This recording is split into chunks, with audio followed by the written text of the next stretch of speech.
Hello and welcome to AI Market News by LM. Today, we're diving into a real tale of two tapes in the global markets. All right, let's jump right into the key market movements for Wednesday, November 12th, 2025. We're seeing a really fascinating split screen in the US markets. On one side, things look pretty solid, but on the other, there are some definite signs of trouble. You can see it right here in the numbers. The broader S&P 500 and the Dow are both pushing up into positive territory. But then you look over at the tech-heavy NASDAQ and it's slipping into the red. It's a classic divergence, and believe me, it tells a really complex story. So that really sets up the big question for today, right? Why is the engine of the market? I'm talking about the tech sector. Why is it sputtering while pretty much everything else seems to be moving ahead just fine? Okay, let's get into it. The first piece of this puzzle really comes down to the Federal Reserve and some fresh data we're getting on the US economy. Now, if we want to understand what the market is thinking, traders are absolutely glued to tools like this one, the CME Fed Watch tool. It's basically a way to see the probability of what the Fed's going to do next with interest rates. And here's the why behind all those expectations. The latest private jobs numbers are showing that the US labor market is finally starting to cool off.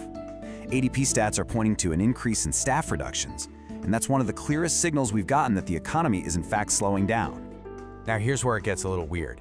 This slowdown is actually being seen as good news. I know, it sounds kind of crazy, but the market is betting that this weakness is going to force the Fed's hand, making them cut interest rates again in December. And that optimism is what's lifting the broader market, especially those value and industrial stocks. So the crucial point here is that the idea of cheaper money is outweighing the worries about a slowdown for most of the market. But, as we're about to see, that is definitely not the case for tech. Now, let's pivot to the tech world, because a completely different story is playing out over there. And honestly, it all revolves around this one massive headline. I mean, wow, SOFTBANK, a true titan in tech investing, just dumped its entire NVIDIA stake. That sent absolute shockwaves through the sector.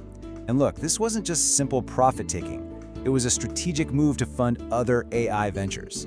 So of course, that gets everyone asking, are the valuations of the current AI leaders just way too high? This creates a huge spike in uncertainty and profit-taking across big tech names, and it's creating this fascinating ripple effect across the entire sector. And you can see the impact right here, clear as day. While the S&P 500 managed to eke out a gain, NVIDIA shares dropped almost 3%. That's a big deal, and it helped drag down other major tech stocks, and of course the whole NASDAQ index with it.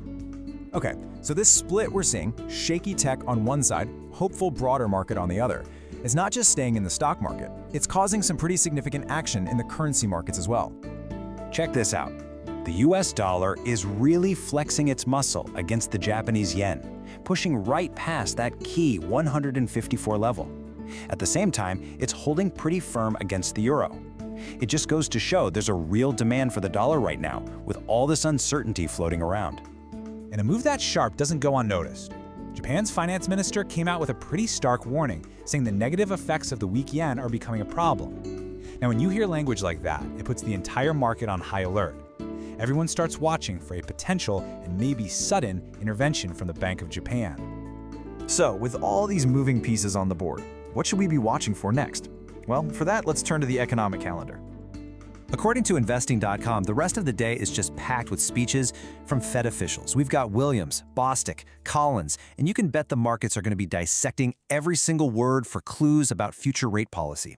And don't sleep on that 10-year note auction either. That's a really crucial, real-time gauge of investor confidence. And all of this really leaves us with the million-dollar question, doesn't it? As the market tries to figure out the Fed's next move and this huge rotation out of tech, where's the next leadership going to come from?